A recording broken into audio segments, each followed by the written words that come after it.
언니는 이미 결혼할 때 많이 받았잖아. 이제 와서 이 집까지 가지겠다고? 무슨 소리야? 내가 엄마를 제일 오래 모셨어. 이 집은 당연히 내 몫이지. 나 오늘 집 팔았어요. 15억짜리 이 아파트. 오늘 아침 계약했어요. 며느리가 명의 넘기라고 할 때마다 고개만 끄덕이던 내가 정작 팔아버렸다니까요. 며느리 얼굴 생각하면 지금도 웃음이 나와요. 아니, 웃음이라기보다는 뭐랄까, 후련함. 73년 인생에서 이렇게 속 시원한 적이 처음인 것 같아요. 내 이름은 김정숙. 올해 73이에요. 젊었을 때는 동대문 시장에서 옷 장사를 했어요. 남편은 일찍 세상을 떠났고 나 혼자 아들 하나 키우느라 악착같이 살았죠. 손에 물 마를 날이 없었어요. 새벽 4시에 일어나서 시장 가고 밤 11시에 집에 들어오는 게 일상이었으니까요. 그렇게 30년을 일했어요. 내 손으로 번 돈으로 이 아파트를 샀을 때 정말 하늘을 날 것 같았어요. 강남은 아니지만 노원구 중계동. 그래도 서울이잖아요. 30평대 아파트에 15억. 내가 이런 집에서 살 수 있다니. 통장에 찍힌 숫자를 보면서 얼마나 울었는지 몰라요. 아들 민수는 그때 35이었어요. 회사 다니면서 열심히 살고 있었죠.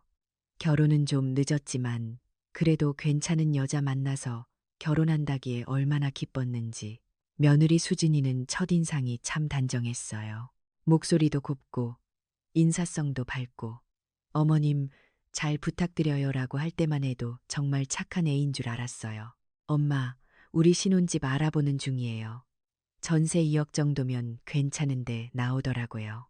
민수가 그렇게 말했을 때 나는 가슴이 뭉클했어요. 우리 아들이 이렇게 컸구나. 이제 제 가정을 꾸리는구나. 그런 생각에 눈물이 핑 돌더라고요. 그래, 엄마가 전세금은 보태줄게. 2억 정도야 뭐. 30년 모은 돈 중에서 2억은 큰 돈이었지만 아들 결혼인데 당연한 거 아니에요? 부모 마음이 다 그렇잖아요. 내 남은 생보다 자식의 앞날이 더 중요한 게 부모 마음이니까요. 결혼식은 조촐하게 했어요. 수진이네 쪽 하객도 많지 않았고 우리도 친척이 많은 편이 아니어서 작은 예식장에서 간단히 치렀죠. 시 끝나고 수진이가 내 손을 꼭 잡으면서 말했어요. 어머님, 정말 감사해요. 제가 잘할게요. 그 말을 듣는 순간, 아, 정말 좋은 며느리를 만났구나 싶었어요. 이 손을 놓지 말아야겠다고 다짐했죠. 신혼 초에는 다 좋았어요. 명절 때마다 우리 집에 와서 차례도 지내고, 가끔 주말에 놀러 와서 밥도 같이 먹고, 수진이가 만든 음식을 먹으면서 우리 며느리 요리 솜씨가 정말 좋네라고 칭찬하면 수진이는 수줍게 웃곤 했어요. 그런데 그게 언제부터였을까요? 뭔가 이상한 기운이 느껴지기 시작한 게 결혼 2년 차쯤이었나? 수진이 얼굴에서 웃음이 사라지더라고요. 어머님, 저희 전세 계약이 곧 끝나요. 어느 날 민수가 전화를 했어요. 목소리가 좀 무거웠어요. 그래, 그럼 다시 집 알아봐야겠네. 요즘 전세가 많이 올랐다면서. 네, 그게. 어머님, 민수는 한참을 머뭇거리더니 말했어요. 전세금이 3억으로 올랐대요. 집주인이 1억을 더 내거나 나가라고 하는데 저희 여유가 없어서요. 아, 그렇구나. 돈이 필요하구나. 나는 바로 알아차렸어요. 그래, 얼마나 필요한데? 죄송한데 1억만 더 빌려주실 수 있을까요? 꼭 갚을게요, 엄마. 빌려주다니. 무슨 소리예요? 아들한테 빌려준다는 게 말이나 돼요? 주는 거지. 그래서 나는 흔쾌히 그랬다고 했어요. 알았어. 걱정 마. 엄마가 해결해 줄게. 통장에서 1억을 빼서 민수한테 보냈어요. 그러고 나니 내 통장 잔고가 확 줄었더라고요. 하지만 괜찮았어요. 아들이 편하게 사는 게 더 중요하니까요. 그런데 그때부터였어요. 수진이 태도가 변하기 시작한 게 처음에는 미묘했어요. 전화 받을 때 목소리 톤이 좀 차갑다거나 카톡 답장이 늦는다거나 그런 작은 것들이었죠. 어머님, 다음 주 일요일에 올 수 있어요. 아, 일요일은 저희 약속이 있어서요. 그럼 토요일도 바빠요. 이런 식이었어요. 전에는 어머님, 저희가 갈게요. 이러던 애가 갑자기 만나는 걸 피하기 시작했어요. 그래도 나는 이해하려고 했어요. 젊은 사람들, 바쁘지. 자기들끼리 데이트도 하고 싶고, 그러겠지. 그러던 어느 날이었어요. 민수한테 전화가 왔는데 수진이 목소리가 배경에서 들렸어요. 빨리 끊어. 또 돈 달라고 하는 거 아니야. 그 순간 심장이 철렁 내려앉았어요. 내가 돈 달라고 했나? 아들한테 돈을 받은 적은 있어도 돈을 달라고 한 적은 한 번도 없는데 오히려 내가 계속 줬는데 엄마 미안. 지금 좀 바빠서 나중에 다시 전화할게. 민수는 황급히 전화를 끊었어요. 나는 한참 동안 멍하니 앉아 있었어요. 며느리가 나를 그렇게 생각하고 있었구나. 나는 돈만 밝히는 시어머니인가? 그날 밤 잠이 안 왔어요. 천장만 멍하니 바라보다가 새벽이 됐죠. 그리고 생각했어요. 아니야, 내가 잘못 들었을 거야. 수진이가 그럴 리 없어. 착한 애인데. 하지만 현실은 달랐어요. 그 이후로 수진이 태도는 더 노골적으로 변했어요. 명절에 와서도 인사만 하고 방에 박혀 있거나 밥을 먹어도 핸드폰만 보거나 내가 말을 걸면 네, 아니요. 이렇게 짧게 대답하고 끝이었어요. 민수는 그런 수진이를 말리지 않았어요. 아니, 말릴 수가 없었던 거겠죠. 신혼부부니까. 아내의 편을 들 수밖에 없으니까. 그렇게 1년이 더 지났어요. 어느 날 민수한테서 전화가 왔어요. 엄마, 저희가 좀 힘들어서 그러는데 또 돈 이야기구나. 나는 직감했어요. 응, 말해봐. 저희가 아이를 가졌거든요. 정말. 그거 좋은 소식인데 나는 진심으로 기뻤어요. 손주라니. 내가 할머니가 되다니. 근데 수진이가 일을 그만뒀어요. 임신해서 회사 다니기 힘들다고. 그래서 수입이 반으로 줄었거든요. 전세집은 그대로 3억인데 생활비도 빠듯하고 얼마나 필요한데? 5천만 원만 당분간 생활비로 쓸게요. 아이 낳고 수진이 다시 일하면 갚을게요. 5천만 원. 적은 돈이 아니었어요. 하지만 손주를 위해서라면, 아들을 위해서라면 당연히 줘야죠. 알았어. 엄마가 보내줄게. 우리 손주 잘 키워야지. 그렇게 또 5천만 원을 보냈어요. 이제 내 통장에는 얼마 남지 않았어요. 평생 모은 돈이 점점 줄어드는 게 보이더라고요. 하지만 괜찮다고, 손주를 위해서라면 괜찮다고 스스로를 달랬어요. 손주가 태어났어요. 예쁜 여자아이였어요. 민수가 사진을 보내왔는데 작고 빨간 얼굴이 꼭 갓난아기 민수 같았어요. 나는 울면서 사진을 계속 들여다봤어요. 민수야, 엄마가 언제 보러 갈 수 있을까? 엄마 지금은 수진이가 산후조리 중이라서 사람 만나는 거 힘들어해요. 조금 있다가요. 그래. 그럼 엄마가 미역국이라도 끓여서 갖다 줄까? 아니에요. 괜찮아요. 산후조리원 음식이 좋대요. 산후조리원. 그것도 돈이 많이 드는데. 하지만 나는 묻지 않았어요. 아마 또 내가 도와줬던 돈으로 갚겠거니 했죠. 한 달이 지나고 2달이 지났어요. 나는 여전히 손주를 보지 못했어요. 보고 싶다고 할 때마다 민수는 이런저런 핑계를 댔어요. 엄마, 아기가 아직 어려서요. 수진이가 육아로 힘들어해서요. 다음에요. 엄마, 꼭 보여드릴게요. 다음이 언제인데.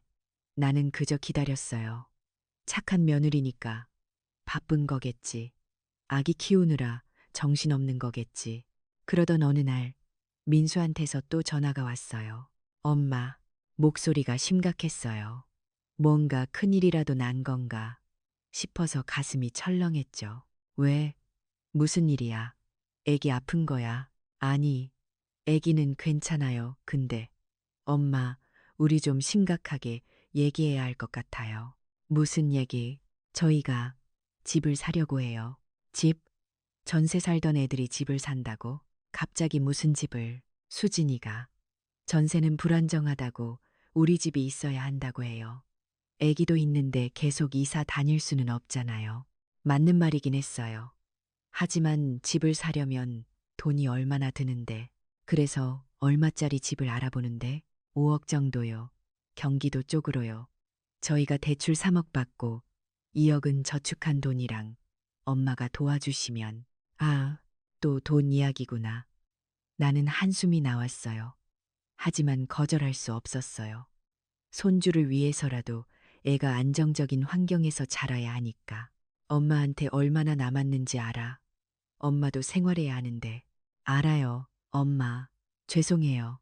근데 1억만이요. 1억만 도와주시면 저희가 집을 살 수 있어요. 나중에 꼭 갚을게요.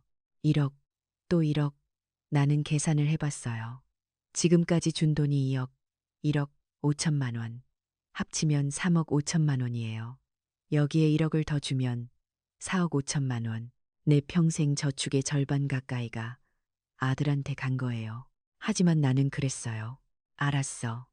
엄마가 마지막으로 도와줄게. 이제 정말 없으니까.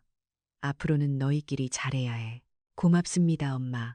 정말 고맙습니다. 민수는 고맙다는 말을 여러 번 했어요. 하지만 그 고마움이 진짜였는지는 나중에야 알게 됐죠. 돈을 보내고 나니 허탈했어요. 통장 잔고가 너무 줄어 있었거든요. 평생 일해서 모은 돈이 30년 동안 손에 물 마를 날 없이 악착같이 모은 돈이 아들한테 다 간 거예요. 그래도 괜찮다고 생각했어요. 아들이 잘 사는 게 내 행복이니까. 아들이 좋은 집에서 손주 키우는 게 내 기쁨이니까. 그런데 그 다음부터였어요. 진짜 악몽이 시작된 게 민수네가 집을 샀어요.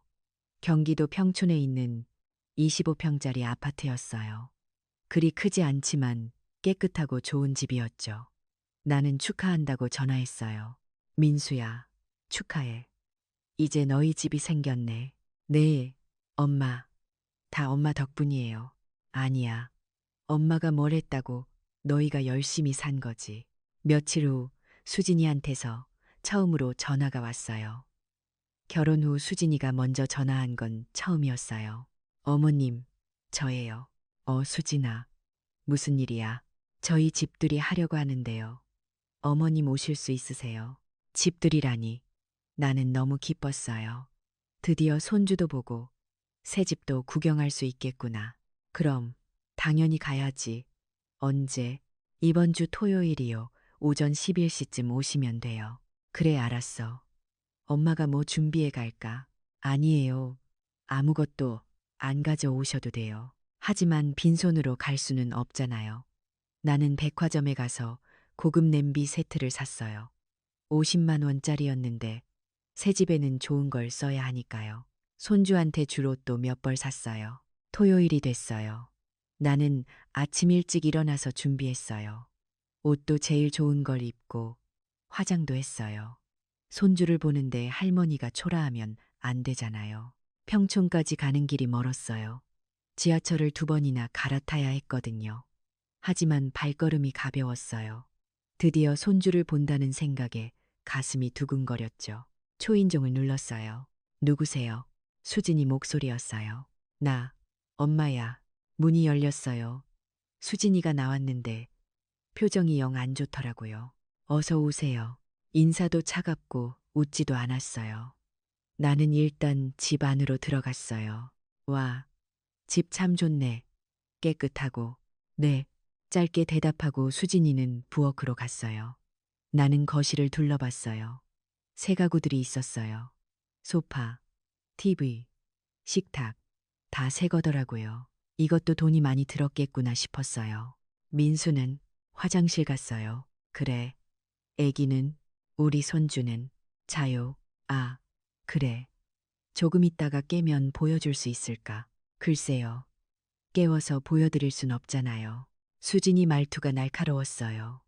뭔가 기분이 안 좋은 것 같았는데 나는 그냥 참았어요. 사누라서 예민한가 보다 싶었죠. 민수가 나왔어요. 엄마, 오셨어요? 그래, 집 참 좋다. 그죠? 저희 마음에 쏙 들어서요. 우리는 거실 소파에 앉았어요. 수진이가 차를 내왔는데 종이컵이었어요. 집들이인데 종이컵이라니. 좀 의아했지만 뭐라 하지 않았어요. 그래, 이사 오느라 고생 많았지. 네, 좀 힘들었어요. 민수가 대답했어요. 수진이는 계속 말이 없었어요. 한참을 어색하게 앉아 있었어요. 다른 집들이 손님들도 올 건지 물어봤더니 민수가 말했어요. 아니요. 오늘은 가족만요. 가족만? 나 혼자? 그럼 친구들이나 다른 친척들은? 너희 친구들은 안 와? 친구들은 다음에 따로 부를 거예요. 이상했어요. 뭔가 분위기가 이상했어요. 수진이는 계속 시계를 쳐다봤고 민수는 불편해 보였어요. 그때 아기 우는 소리가 들렸어요. 아, 애기 깼나 봐요. 나는 벌떡 일어났어요. 드디어 손주를 볼 수 있구나. 제가 볼게요. 수진이가 벌떡 일어나서 방으로 들어갔어요. 나도 따라가려고 했는데 민수가 말렸어요. 엄마, 수진이가 데리고 나올 거예요. 여기 앉아 계세요. 앉아 있으라고? 손주를 보는데. 하지만 나는 앉았어요. 며느리 눈치를 봐야 하니까. 한참 후에 수진이가 아기를 안고 나왔어요. 작고 예쁜 아기였어요. 사진으로 봤던 것보다 훨씬 더 예뻤어요. 내 손주라니 가슴이 벅차올랐어요. 어머, 우리 손주 정말 예쁘다. 내가 한번 안아봐도 될까? 아기가 낯을 가려서요. 수진이가 차갑게 말했어요. 낯가림. 아직 어린데 벌써 낯을 가려? 네. 다른 사람이 안으면 울어요. 그게 말이 돼요? 내가 다른 사람이에요. 할머니인데. 하지만 나는 참았어요. 그냥 멀리서라도 보자. 그렇게 생각했어요. 그래, 그럼 엄마가 저기서 볼게. 아기를 보면서 나는 계속 웃었어요. 작은 손, 작은 발, 모든 게 신기하고 예뻤어요. 내 핏줄이 저렇게 작고 예쁜 생명으로 태어났다니. 점심시간이 됐어요. 수진이가 음식을 차렸는데 배달 음식이었어요. 짜장면하고 탕수육. 집들이인데 배달 음식이라니. 좀 실망스러웠지만 뭐라 하지 않았어요. 맛있게 먹어요. 우리는 말없이 밥을 먹었어요. 분위기가 너무 어색했어요. 뭔가 말을 해야 할 것 같은데 입이 안 떨어졌어요. 밥을 먹고 나서 나는 가져온 선물을 꺼냈어요. 이거 새집 축하 선물이야. 냄비 세트인데 좋은 거야. 수진이가 받아들더니 대충 봤어요. 네, 감사합니다. 감사하다는 말은 하는데 표정은 별로였어요. 뭔가 마음에 안 드는 것 같았어요. 그리고 이건 애기 옷이야. 백화점에서 샀어. 안에 수진이는 옷을 보더니 한숨을 쉬었어요. 작게 하지만 나는 들었어요. 왜? 마음에 안 들어? 아니에요. 근데 어머님, 이런 거 안 사오셔도 돼요. 손주한테 할머니가 옷 하나 사주는 게 뭐가 어때서? 우리가 다 있어요. 그리고 이런 스타일은 수진이는 말을 흐렸어요. 내가 산 옷이 촌스럽다는 거였어요. 50만 원짜리 냄비도 애기 옷도 다 마음에 안 드는 거였어요. 그 순간 가슴이 철렁했어요. 아, 나는 환영받지 못하는구나. 여기서, 그래, 미안. 엄마가 센스가 없어서. 아니에요. 그런 뜻이 아니라. 하지만 수진이 표정은 그런 뜻이 맞았어요. 나는 더 이상 있고 싶지 않았어요. 그래, 엄마 이제 갈게. 너희도 바쁠 테고. 벌써요. 좀 더 계시다 가시죠. 민수가 말했지만 진심은 아닌 것 같았어요. 수진이는 아무 말도 안 했고요. 아니야. 집에 가서 할 일이 있어. 너희 잘 살아. 나는 서둘러 나왔어요. 현관문을 나서는데 뒤에서 수진이 목소리가 들렸어요. 휴, 겨우 갔네. 그 말을 듣는 순간 눈물이 왈칵 쏟아졌어요. 나는 겨우 참으면서 엘리베이터를 탔어요. 엘리베이터 안에서 혼자 울었어요. 내가 왜 이렇게 천덕꾸러기가 됐을까? 집에 돌아와서 며칠 동안 넋이 나갔어요. 밥맛도 없고 아무것도 하기 싫었어요. 그냥 하루 종일 소파에 앉아서 멍하니 있었죠. 민수한테서 전화가 왔어요. 엄마, 그날은 죄송해요. 수진이가 좀 피곤해서 그랬나 봐요. 아니야, 괜찮아. 엄마가 이해해. 다음에 또 놀러 오세요. 응, 그래. 하지만 나는 알았어요. 다음은 없을 거라는 걸. 나는 이제 저 집에 환영받지 못한다는 걸.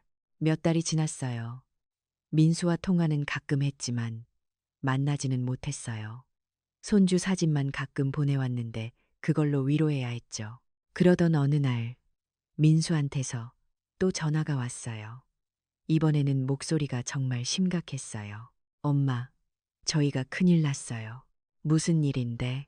제가 회사에서 잘렸어요. 뭐, 갑자기 왜? 구조조정이래요. 저만 잘린 게 아니라 부서 전체가. 어쨌든 이제 실직자예요. 하늘이 무너지는 것 같았어요. 아들이 실직이라니. 그럼 어떡하려고? 취직 알아보고 있는데 요즘 경기가 안 좋아서 쉽지 않아요. 근데 문제는 대출이에요. 대출. 네. 집 살 때 3억 대출 받았잖아요. 매달 200만 원씩 갚아야 하는데 제가 수입이 없으니. 엄마, 저희 진짜 큰일 났어요. 민수 목소리가 떨렸어요. 정말 절박한 것 같았어요. 수진이는 일 안 해. 애기 키우느라 못해요. 어린이집 보내려면 또 돈이 드는데 그것도 없고 나는 한숨이 나왔어요. 또 돈이에요. 하지만 이번엔 정말 심각한 상황이었어요.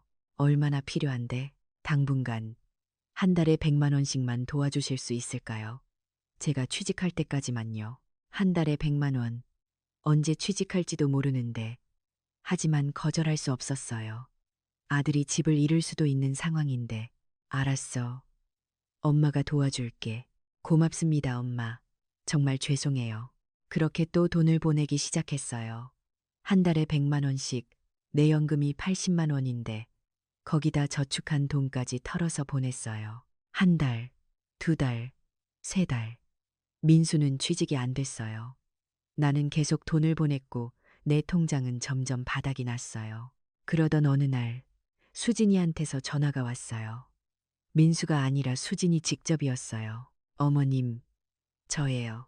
응, 수진아. 무슨 일이야? 어머님께 말씀드릴 게 있어서요. 수진이 목소리가 단호했어요. 뭔가 안 좋은 예감이 들었어요. 뭔데? 어머님, 이제 저희 좀 내버려 두셨으면 좋겠어요. 뭐, 어머님이 계속 간섭하시잖아요. 전화도 자주 하시고, 애기 보러 오시겠다고 하시고, 저희도 우리 생활이 있는데 좀 불편해요. 내가 간섭했다고. 나는 그냥 손주가 보고 싶어서 아들이 걱정돼서 전화한 건데 그게 간섭이라고. 수진아 나는. 그리고 어머님. 솔직히 말씀드릴게요. 어머님 집이요. 15억짜리 아파트 있으시잖아요. 갑자기 내 집 이야기가 왜 나와요? 그게 왜 그 집을 저희한테 넘기시면 안 될까요? 귀를 의심했어요. 내 집을 넘기라고. 15억짜리 내 집을. 수진아, 그게 무슨 소리야? 어머님 혼자 그 큰 집에서 뭐 하세요? 어차피 나중에 민수한테 상속될 거잖아요. 그럼 미리 명의를 넘기시면 저희가 그걸 담보로 대출도 더 받을 수 있고 생활도 안정될 수 있어요. 너희가 대출을 더 받겠다고? 네, 지금 저희 상황이 어려우니까요. 어머님도 아시잖아요. 나는 말문이 막혔어요. 내가 매달 100만 원씩 보내주고 있는데 그것도 모자라서 내 집까지 담보로 대출을 받겠다고. 수진아, 그 집은 내가 30년 동안 일해서 산 집이야. 내가 지금도 그 집에 살고 있고. 그러니까 명의만 넘기시라는 거예요. 계속 거기 사시면 되잖아요. 명의를 넘기면 내 집이 아니게 되는 거잖아. 법적으로는 그렇지만 실제로는 어머님이 계속 사실 수 있어요. 저희가 쫓아내는 것도 아니고. 수진이 말투가 점점 날카로워졌어요. 마치 당연한 걸 요구하는 것처럼. 수진아, 나는 그럴 수 없어. 그 집은 내 평생 재산이야. 어머님, 지금 민수가 얼마나 힘든지 아세요? 실직해서 매일 취업 준비하고 스트레스 받아서 잠도 못 자고 다 가족 때문이에요. 어머님 손주 때문이고요. 그런데 어머님은 집 하나 명에 넘기는 것도 아까우세요? 손주 때문이라고? 내 손주가 짐이라는 거예요? 수진아, 그건 아니잖아. 아니긴 뭐가 아니에요. 어머님은 그냥 혼자 편하게 사시면 되지만 저희는 아이 키우면서 생활비 걱정하고 대출 걱정하고 매일매일이 전쟁이에요. 수진이가 소리를 질렀어요. 나는 너무 놀라서 아무 말도 못했어요. 저희한테 집 하나 넘기는 게 그렇게 아까우세요? 어차피 어머님 돌아가시면 민수가 되는 거잖아요. 그럼 미리 주시는 게 뭐가 어때서요? 수진아, 어머님 생각해 보세요. 집 명의만 넘기시면 저희가 대출 받아서 민수가 사업도 할 수 있어요. 그럼 우리 가족이 다 잘 살 수 있다고요. 사업. 민수가 사업을 한다고. 민수가 사업을 하겠다고. 네. 친구가 같이 하재요. 자금만 있으면 바로 시작할 수 있대요. 취직도 안 되니까 이제 사업을 한다고? 그것도 내 집을 담보로. 수진아, 나는 안 돼. 그건 정말 안 돼. 왜요? 왜 안 돼요? 어머님은 자식이 잘 되는 게 싫으세요? 그런 게 아니라. 그럼 뭐예요? 돈이 아까우세요? 집이 아까우세요? 수진아, 그 집은 내가 살 곳이야. 나도 늙었어. 내가 살 곳이 없어지면 난 어디로 가야 하는데. 그러니까 명의만 넘기시라니까요. 계속 거기 사시면 되잖아요. 명의를 넘기면 내 집이 아니잖아. 그럼 나는 남의 집에 사는 거야. 에휴, 답답하네. 어머님, 요즘 세상이 어떤 세상인데 그렇게 생각하세요? 명의는 이름일 뿐이에요. 나는 더 이상 말을 할 수가 없었어요. 수진이는 내 말을 전혀 이해하지 못했어요. 아니, 이해하고 싶지 않았던 거겠죠. 어머님, 일주일 드릴게요. 일주일 동안 생각해 보세요. 그리고 결정하시면 연락 주세요. 수진이는 일방적으로 전화를 끊었어요. 나는 한참 동안 전화기를 들고 멍하니 앉아 있었어요. 내 집을 넘기라고. 내가 30년 동안 악착같이 일해서 산 집을 명의만 넘기면 된다고. 계속 살 수 있다고. 하지만 나는 알아요. 명의를 넘기는 순간 그 집은 내 것이 아니게 돼요. 법적으로도 실질적으로도 언제든지 쫓겨날 수 있어요. 그날 밤 잠을 한숨도 못 잤어요. 계속 생각했어요. 내가 뭘 잘못한 걸까? 아들을 위해서 평생을 바쳤는데 왜 이렇게 됐을까? 다음 날 민수한테서 전화가 왔어요. 엄마, 수진이한테 들었어요. 민수야, 엄마, 저도 수진이 말이 좀 심했던 것 같아요. 미안해요. 너도 그렇게 생각하는 거야. 엄마 집을 넘기라고. 민수는 한참 침묵했어요. 그 침묵이 답이었어요. 엄마, 저희가 정말 힘들어요. 대출도 못 갚고 생활비도 부족하고 매일 수진이랑 싸워요. 돈 때문에. 그래서 엄마 집을 넘기라고? 명의만이에요. 엄마. 엄마는 계속 거기 사시면 돼요. 저희가 그냥 그걸로 대출을 좀 더 받아서. 그 대출은 누가 갚는데? 제가 갚죠. 사업하면 돈 벌어서 갚을 수 있어요. 사업이 되면 다행인데 안 되면. 민수는 대답하지 못했어요. 사업이 안 되면 대출을 못 갚아요. 그럼 집이 넘어가요. 내 집이. 민수야, 엄마가 너한테 얼마나 줬는지 알아? 알아요. 4억 5천만 원이야. 거기다 매달 100만 원씩 지금까지 6개월. 600만 원. 합치면 5억이 넘어. 엄마가 평생 모은 돈의 반 이상을 너한테 줬어. 그것도 모자라서 이제 집까지 넘기라고? 엄마, 저도 이러고 싶지 않아요. 하지만 방법이 없어요. 수진이도 매일 스트레스 받고, 애기도 있고. 그럼 엄마는 어떻게 해? 엄마는 계속 거기 사시면 되잖아요. 나는 전화를 끊었어요. 더 이상 할 말이 없었어요. 며칠 동안 진짜 고민했어요. 밥도 못 먹고 잠도 못 자고 거울을 보니 10년은 늙은 것 같았어요. 친구 영희한테 전화했어요. 영희는 나랑 시장에서 같이 장사하던 친구예요. 영희야, 나 좀 만날 수 있어? 그래. 무슨 일이야? 목소리가 왜 그래? 우리는 동네 찻집에서 만났어요. 나는 영희한테 모든 걸 털어놨어요. 아들한테 준 돈, 며느리의 요구, 모든 걸. 정수가 정신 차려. 영희가 내 손을 꽉 잡았어요. 절대로 진명에 넘기면 안 돼. 넘기는 순간 넌 노숙자야. 하지만 아들이 뭐, 아들이 널 이렇게 만들었잖아. 정수가 내가 아들한테 준 게 얼마야? 5억이 넘는다며? 그것도 모자라서 집까지 달라고? 그래도 내 아들인데 아들이면 다야. 아들이라고 엄마를 거지로 만들어도 돼? 영희 목소리가 떨렸어요. 화가 난 거예요. 나 대신. 정수가, 내가 알잖아. 너 그 집 사려고 얼마나 고생했는지. 밤낮 없이 일하고 밥도 제대로 못 먹고 그렇게 산 집을 왜 넘겨? 명의를 넘기면 끝이야. 법적으로 내 집이 아니게 되는 거야. 그래도 계속 살 수 있다잖아. 누가 그래? 며느리가, 정수가. 정신 차려. 며느리가 지금 널 어떻게 대하는데 진명에 넘기면 더 심해져. 넌 그냥 빌부터 사는 시어머니가 되는 거야. 영희 말이 맞았어요. 나도 알고 있었어요. 하지만 인정하고 싶지 않았어요. 그럼 난 어떻게? 아들이 집을 잃으면 그건 아들이 해결할 문제야.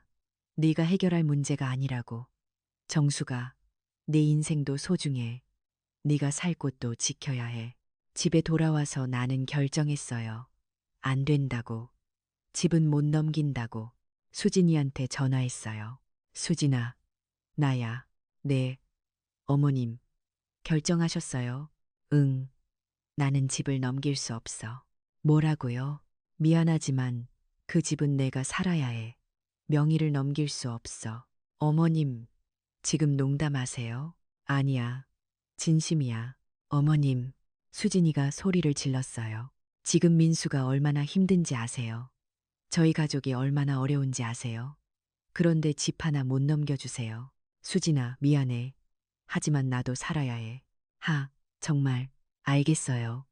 어머님 뜻이 그러시다면 어쩔 수 없죠. 하지만 어머님, 앞으로 저희한테 기대하지 마세요. 뭐, 저희도 이제 어머님 몰라요. 당신 마음대로 사세요. 손주도 보여드릴 생각 없고요. 수진아, 그리고 민수한테도 연락하지 마세요. 저희 가족이래 이제 간섭하지 마시고요. 전화가 끊겼어요. 나는 멍하니 앉아 있었어요. 이게 끝인가? 내 아들과 내 손주와 이렇게 끝나는 건가? 한 달이 지났어요. 민수한테서 연락이 없었어요. 내가 전화해도 받지 않았어요. 문자를 보내도 일십이었어요. 완전히 연락이 끊긴 거예요. 나는 매일 울었어요. 밥맛도 없고 잠도 안 왔어요. 창밖만 멍하니 보다가 하루가 갔어요.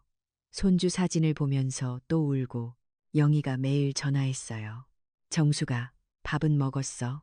응, 거짓말하지 마. 목소리 들으면 알아. 내가 반찬 갖다 줄게. 영희가 없었으면 나는 정말 어떻게 됐을지 몰라요.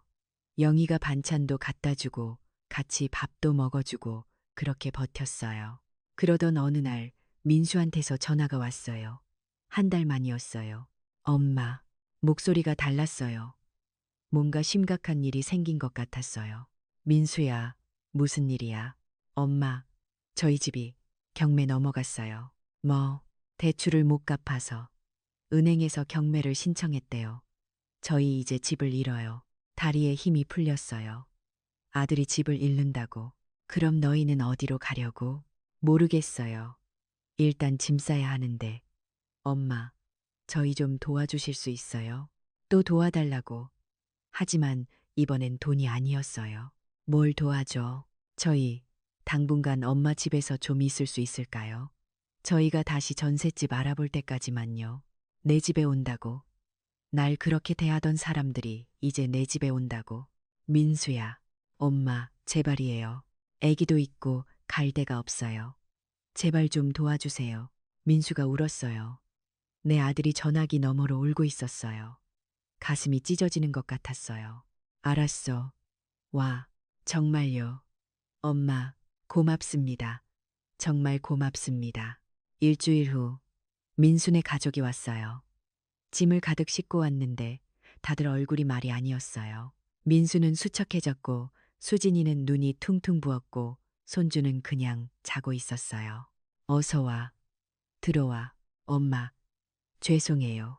민수가 고개를 숙였어요. 수진이는 인사도 안 하고 그냥 안으로 들어갔어요. 처음 며칠은 조용했어요. 수진이는 나랑 눈도 안 마주치고 민수는 하루 종일 방에만 있었어요. 나는 혼자 밥을 해서 먹고 설거지하고 청소하고 그런데 시간이 지나면서 이상한 일들이 생기기 시작했어요. 어머님, 거실 좀 조용히 해주실 수 있어요? 아기가 자는데 TV 소리가 너무 커요. 내 집인데 TV를 작게 보라고. 하지만 나는 소리를 줄였어요. 손주가 자는데 어쩔 수 없잖아요. 어머님, 제가 요리할 때는 부엌에 안 들어오셨으면 좋겠어요. 좁아서 불편해요. 내 부엌인데 내가 못 들어간다고. 하지만 나는 참았어요. 어머님, 친구들 오시면 좀 조용히 해주세요. 저희가 휴식이 필요하거든요. 내 친구들인데 내 집에서 만나는데 조용히 하라고? 그때 깨달았어요. 아, 이거구나. 내가 만약 집 명의를 넘겼다면 이게 아니라 훨씬 더 심했겠구나. 한 달이 지났어요. 민수는 여전히 취직이 안 됐어요. 집에서 놀면서 하루 종일 게임만 했어요. 수진이는 아기 핑계로 집안일을 안 했어요. 설거지도, 청소도, 빨래도 다 내가 했어요. 어머님, 오늘 저녁 뭐 해주실 거예요? 수진이가 당연하다는 듯이 물었어요. 오늘은 엄마가 좀 피곤해서. 에휴, 그럼 제가 애기 보면서 어떻게 해요? 어머님이 해주셔야죠. 73살, 노인보다 30대, 젊은 여자가 더 피곤하다는 거예요. 그날 저녁, 나는 밥을 안 했어요. 처음으로 수진이는 황당해하더니 배달 음식을 시켰어요. 당연히 내 돈으로. 어머님, 배달비 3만 원이에요. 나는 지갑을 꺼내서 돈을 줬어요. 내 돈으로 내 집에서 배달 음식을 사 먹는 걸 보면서 나는 생각했어요. 이게 내 인생인가? 2달째가 됐어요. 어느 날 거실에서 민수와 수진이 대화하는 소리가 들렸어요. 여보, 우리 언제까지 여기 있어야 해? 조금만 더, 내가 취직하면 나가자. 조금만 더가 언제야? 벌써 2달이야. 나 여기서 못 살겠어. 어머님 눈치 보는 것도 지겹고. 그럼 어떡해? 우리 갈 데가 없잖아. 그러니까 처음부터 말했잖아. 어머님 집 명에 넘기라고. 그랬으면 우리가 이러고 있지 않았어. 그건 엄마가 싫다잖아. 에휴, 답답해. 어차피 당신 거 될 집인데 왜 못 넘겨? 고집만 세게. 내 고집이 세다고. 내 집을 지키려는 게 고집이라고. 여보, 조용히 해. 엄마 들으면 어떡해. 듣게 해. 어머님도 알아야죠. 우리가 얼마나 힘든지. 나는 방문을 열었어요. 수진아. 수진이가 깜짝 놀라서 돌아봤어요. 네, 네가 힘들다는 거 엄마도 알아. 근데 나도 힘들어. 뭐가 힘드세요? 내 집에서 내가 눈치 봐야 하는 게 힘들어. 내 돈으로 너희 먹여 살리는 게 힘들어. 어머님, 나는 73살이야. 더 이상 일할 수도 없어. 연금 80만 원으로 살아야 하는데 지금 너희 때문에 매달 300만 원씩 나가. 내 저축이 바닥나고 있어. 그럼 저희 보고 어떡하라고요? 나가라고요? 아니야, 나가라는 게 아니라 제발 부탁인데 날 좀 사람 대접해줘. 내 집에서 내가 주인이라는 걸 좀 인정해줘. 저희가 언제 어머님을 사람 대접 안 했어요? 수진이가 발끈했어요. 지금도 그러잖아. 엄마 말은 안 듣고 대답도 없고 엄마가 뭘 해도 불만이고. 그럼 어머님은 저희가 불만 없이 여기 살 거라고 생각하셨어요. 저희 집도 잃고 여기 얹혀 사는데 얹혀 산다는 게 그렇게 창피해. 그럼 나가든지. 어머님, 민수가 나섰어요. 엄마, 그렇게 말씀하시면 안 돼요. 왜 안 돼? 내가 틀린 말 했어. 엄마도 좀 이해해 주세요. 수진이도 지금 힘들어요. 나도 힘들어. 왜 나는 이해 안 해줘? 엄마는 엄마잖아요. 그 말을 듣는 순간 모든 게 무너졌어요. 엄마니까 이해해야 한다고. 엄마니까 참아야 한다고. 엄마니까 희생해야 한다고. 알았어. 엄마니까 그래야 하는구나. 나는 방으로 들어갔어요. 그리고 그날 밤 결심했어요. 다음 날 아침 나는 부동산에 전화했어요. 여보세요. 집 좀 내놓으려고 하는데요. 네. 어디 집이신가요? 노원구 중계동이요. 15억짜리 아파트요. 아, 네. 한번 나와 보시겠어요? 부동산에 갔어요. 사장님이 집을 보러 왔고 가격을 정했어요. 요즘 시세로는 14억 8천 정도 받으실 수 있을 것 같아요. 금매로 내놓으시면 더 빨리 팔릴 거고요. 금매로 해주세요. 네. 금매요? 그럼 14억 5천 정도로. 상관없어요. 빨리 팔아주세요. 어머니, 늙어서 쭈글쭈글한 손으로 뚝배기 나르시면 손님들 비위상에서 다 떨어져 나가요. 주방에서 퀴퀴한 노인네 냄새도 나고요. 그냥 제가 알아보니 최고급 요양원이나 들어가세요. 번쩍거리는 외제차에서 내린 며느리가 제 얼굴에 빳빳한 종이 뭉치를 휙 던지며 한 소리예요. 가슴팍에 맞고 바닥에 떨어진 걸 보니 이름만 들어도 아는 경기도 외곽의 비싼 요양원 팜플렛이더라고요. 기가 막히시죠? 피가 거꾸로 솟는 기분이실 거예요. 40년 동안 하루도 빠짐없이 새벽 이슬 맞으며 가마솥 앞에서 뼈를 우려냈어요. 그렇게 피땀 흘려 키운 연매출 30억짜리 국밥집 건물과 사업자 명의를 며느리 이름으로 넘겨준 바로 다음 날 아침에 벌어진 일이거든요. 아마 며느리는 제가 충격받아서 길바닥에 주저앉아 엉엉 울 줄 알았나 봐요. 자기가 이제 이 4층짜리 건물의 진짜 주인이고 저는 쓸모없어진 뒷방 늙은이라고 확신했을 테니까요. 그런데 여러분 너무 걱정하지 마세요.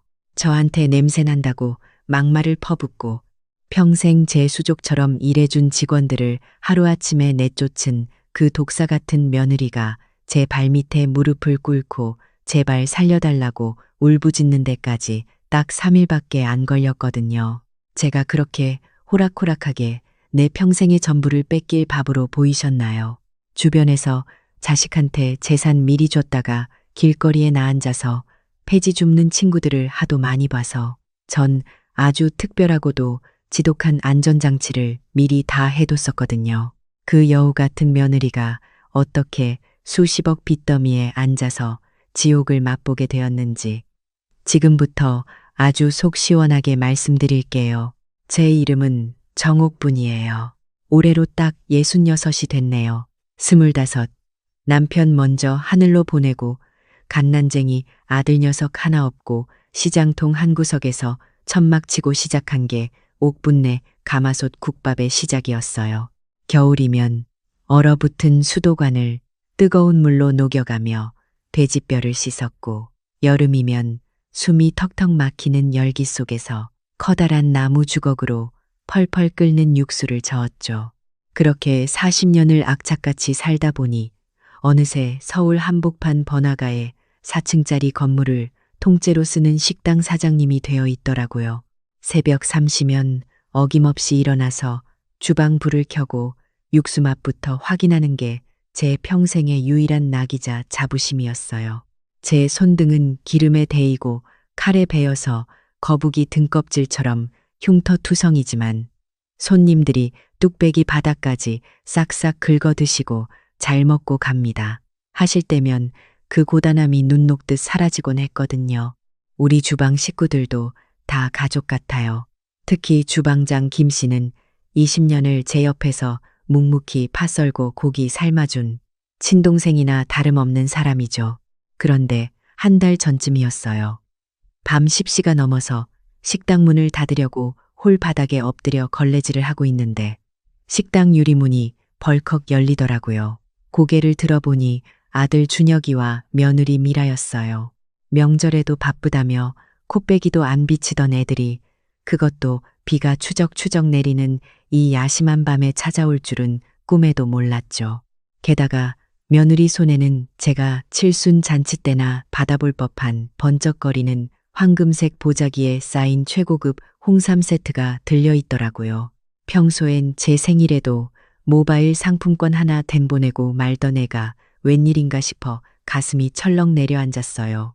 자식 키워본 부모님들은 다 아시잖아요. 평소에 안 하던 짓을 하면서 저렇게 비싼 걸 들고 올 때는 딱 하나밖에 없다는 걸요. 돈 냄새를 맡고 온 거죠. 어머니, 며느리가 홍삼 세트를 탁자에 내려놓기가 무섭게 식당 그 끈적끈적한 타일 바닥에 무릎을 꿇더니 두 손으로 얼굴을 감싸고 엉엉 울기 시작하는 거예요. 얼마나 서럽게 우는지 어깨가 들썩거리고 마스카라가 다 번져서 시커먼 눈물이 볼을 타고 흘러내리더라고요. 아들 준혁이는 그 옆에 덩달아 무릎을 꿇고는 죄인처럼 고개만 푹 숙이고 있었고요. 이게 무슨 짓이냐? 바닥 차가운데 얼른 일어나지 못해? 준혁이 너 대체 무슨 일이길래 애를 이렇게 울려? 제가 깜짝 놀라서 걸레를 집어 던지고 며느리 어깨를 부축하려고 했어요. 그런데 며느리가 제 바지가랑이를 덥석 붙잡더라고요.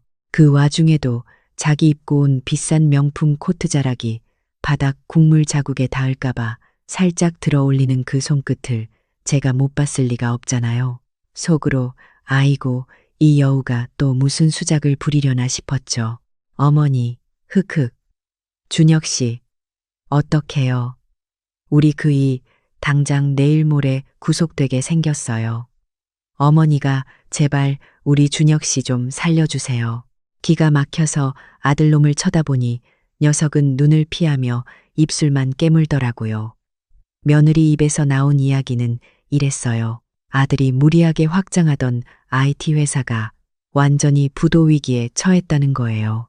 당장 20억을 어음으로 막지 못하면 회사는 공중분해되고 아들은 사기죄로 감옥에 가야 한대요.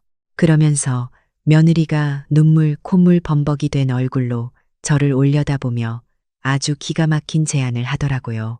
어머니, 방법이 딱 하나 있어요. 이 식당 건물하고 사업자 명의를 제 이름으로 돌려주세요. 그럼 제가 그 명의를 담보로 기업 회생 대출을 최대치로 땡겨서 20억을 막을 수 있어요. 제발요, 어머니. 어차피 이 식당 나중에 우리 준혁 씨 물려주실 거잖아요. 이번 위기만 넘기면 저희가 평생 어머니 여왕님처럼 모시고 살게요. 네. 그 말을 듣는 순간 뒤통수를 망치로 세게 얻어맞은 기분이었어요. 속에서 뜨거운 불길이 확 솟구치더라고요. 세상에 어느 정신 나간 은행이 이제 간명에 넘어간 식당을 담보로 20억씩이나 턱턱 대출을 해준답니까? 제 아무리 서울 한복판 건물이라도 대출 규제가 얼마나 심한데 말이에요. 게다가 정말 아들 회사가 위험한 거면 자기들 살고 있는 그 비싼 강남 아파트부터 팔아야 정상 아니에요. 계산이 전혀 안 맞는 뻔한 거짓말이었죠. 며느리의 화려하게 네일아트 받은 긴 손톱이 제 낡은 작업복 바지를 꽉 틀어쥐고 있는 걸 내려다보면서 저는 찰나의 순간 수백 가지 생각을 했어요. 이것들이 작당을 하고 내 노후를 털어먹으려고 온 거구나. 솔직히 옛날 같았으면 자식 감옥 간다는 소리에 눈이 뒤집혀서 앞뒤 안 재고 당장 인감도장부터 찾아왔을 거예요. 자식이 인질인데 어느 부모가 맨정신이겠어요. 하지만 요즘 세상이 어디 그래요. 동창 모임 나가보면 자식 사업자금 대준다고 평생 살던 집 넘겨줬다가 며느리 눈칫밥 먹으며 베란다 골방에서 지낸다는 친구, 결국 쫓겨나서 요양병원 전전한다는 친구들 이야기가 차고 넘치거든요. 돈 버는 사람 따로 있고 쓰는 사람 따로 있다지만 저는 제 피땀으로 지은 이 건물을 그렇게 허무하게 뺏기고 싶지 않았어요. 하지만 겉으로는 완벽하게 속아 넘어간 척을 했죠. 저는 다리에 힘이 풀린 척 빈 의자에 주저앉아서 가슴을 팡팡 치며 같이 울었어요. 아이고, 내 팔자야. 준혁아, 네가 어쩌다 그 지경이 된 거야. 그래, 감옥은 안 되지. 내 아들 감옥 가는 꼴을 내가 어떻게 봐. 그래, 알았다. 명이고 뭐고 다 해줄 테니까 제발 내 새끼 살려만 다오. 제가 엉엉 울며 허락하자 며느리의 그 슬프던 눈빛이 순간적으로 날카롭게 반짝이더라고요. 입꼬리가 실룩거리며 올라가는 걸 억지로 참는 그 표정, 제 눈엔 다 보였거든요. 속으로 그래, 한번 제대로 뛰어놀아봐라. 판은 내가 깔아줄 테니까 하고 벼르고 있었죠. 다음 날 아침, 며느리는 아침 일찍부터 서류 뭉치를 한가득 들고 식당으로 찾아왔어요. 얼른 법무사 사무실로 가자면서 제 팔짱을 아주 살갑게 끼더라고요. 어제 그 죽을상하던 얼굴은 온데간데 없고 피부과라도 다녀온 것처럼 얼굴에서 광이 났어요. 저는 며느리 차에 타기 전에 화장실에 다녀오겠다며 핑계를 대고 재빨리 제 오랜 친구이자 담당 변호사인 최 변호사에게 전화를 걸었어요. 20년 동안 우리 식당 자잘한 법적 문제를 다 처리해준 믿음직한 친구죠. 최 변호사 나옥분인데 오늘 내가 그 식당 건물 껍데기랑 사업자 명에 우리 며느리한테 넘길 거야. 근데 자네, 내가 지난달에 부탁해둔 그 서류 작업은 다 마무리된 거 맞지? 하나라도 어긋나면 안 돼. 수화기 너머로 최 변호사가 껄껄 웃는 소리가 들렸어요. 걱정 마십시오, 사장님. 옥분내 가마솥, 국밥 상표권, 완전 독점 등록은 사장님 개인 명의로 이미 끝났고요. 그 40년 전통 비법 육수 제조 특허도 사장님 이름으로 특허청에 꽉 묶어놨습니다. 게다가 마장동에서 최고급 한우 부속물 떼오는 그 독점 계약서 말입니다. 거기도 사장님 아니면 거래 끊겠다는 이면 계약서까지 확실하게 공증 받아놨으니까요. 며느님이 건물명에 가져가 봐야 사장님 허락 없이는 그 건물에서 국밥 한 그릇도 못 팝니다. 껍데기만 덜렁 가져가는 거죠. 그래, 고마워. 내가 신호 주면 그때 팍 터뜨리는 거야. 전화를 끊고 화장실 거울을 보며 씩 한번 웃어줬어요. 며느리는 제가 자기 입에 떡을 통째로 넣어주는 줄 알겠지만 사실 그 떡 안에는 아주 크고 단단한 돌멩이가 들어있었던 거예요. 건물과 사업자 등록증이라는 껍데기는 넘겨주지만 우리 식당을 연매출 30억으로 만들어주는 핵심 영혼들, 상표권, 특허, 독점 공급망은 제 주머니 속에 꽁꽁 숨겨둔 거죠. 법무사 사무실은 서류 넘기는 소리만 사각사각 들릴 정도로 조용했어요. 인주를 묻혀 인감도장을 쾅쾅 찍어 내려가는데 며느리가 제 옆에 바짝 붙어서 도장 찍히는 곳마다 눈을 번뜩이며 쳐다보더라고요. 마지막 서류에 도장을 찍자 며느리가 참지 못하고 바람 빠지는 소리처럼 푸흡 하고 웃음을 터뜨렸어요. 어머, 어머니, 제가 너무 다행이라서 눈물이 다 나려 그러네요. 이제 우리 준혁 씨 살았어요. 어머니는 이제 편하게 쉬시기만 하면 돼요. 주방 일은 이제 젊은 사람들한테 맡기시고 어머니는 경로당이나 다니시면서 인생 즐기세요. 말투가 어제랑 완전히 달랐어요. 어제는 간이고 쓸개고 다 빼줄 것처럼 어머니, 여왕님처럼 모실게요 하더니 도장 찍자마자 경로당 운운하며 저를 주방에서 밀어낼 생각부터 하잖아요. 하지만 저는 모르는 척 며느리 손을 꼭 잡고 눈물을 글썽여 줬어요. 그래, 미라야. 우리 준혁이 회사 잘 살려내야 한다. 이 애미 평생의 피눈물이 담긴 식당이야. 며느리는 대충 고개를 끄덕이고는 서류를 자기 명품백에 구겨 넣듯 쑤셔 넣고 서둘러 법무사 사무실을 나갔어요. 저한테 점심 한 끼 사겠다는 말도 없이 바쁘다며 그만이 차를 몰고 가버리더라고요. 혼자 남겨진 저는 시원한 가을 바람을 맞으며 천천히 집으로 걸어왔어요. 가슴 한구석이 씁쓸하긴 했지만 동시에 며느리가 언제 폭주할지 기대가 되기도 했죠. 그리고 다음 날 새벽 3시 저는 늘 하던 대로 낡은 패딩을 걸쳐 입고 식당으로 향했어요. 아무리 명의를 넘겼어도 제 몸에 밴 40년짜리 생체시계는 어김없이 저를 가마솥 앞으로 이끌었거든요. 아직 해가 뜨기 전이라 거리는 캄캄했고 찬바람에 코끝이 찡해졌죠. 식당 뒷골목 주방으로 이어지는 철문 앞에 섰어요. 익숙하게 도어록 덮개를 위로 올리고 비밀번호 4자리를 눌렀죠. 삐삐삐. 당연히 철컥하고 열려야 할 문이 무거운 침묵만 지키고 있더라고요. 어라? 손가락이 굳어서 잘못 눌렀나 싶어 다시 천천히 버튼을 눌렀어요. 비빅, 비빅. 비밀번호 오류음이 차가운 새벽 공기를 가르며 날카롭게 울렸어요. 순간 뒷덜미가 서늘해지더라고요.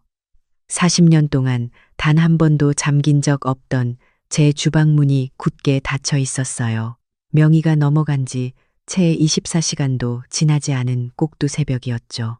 유리창 너머로 안을 들여다보니 주방 안쪽에 희미한 불빛이 켜져 있고 누군가 바쁘게 움직이는 그림자가 보였어요. 저랑 20년을 함께한 김 주방장의 실루엣이 아니었어요. 덩치가 산만한 난생 처음 보는 낯선 젊은 남자 2명이 제 가마솥 앞에 서 있더라고요. 그때 제 뒤에서 헤드라이트 불빛이 번쩍하며 시끄러운 자동차 엔진 소리가 들려왔어요.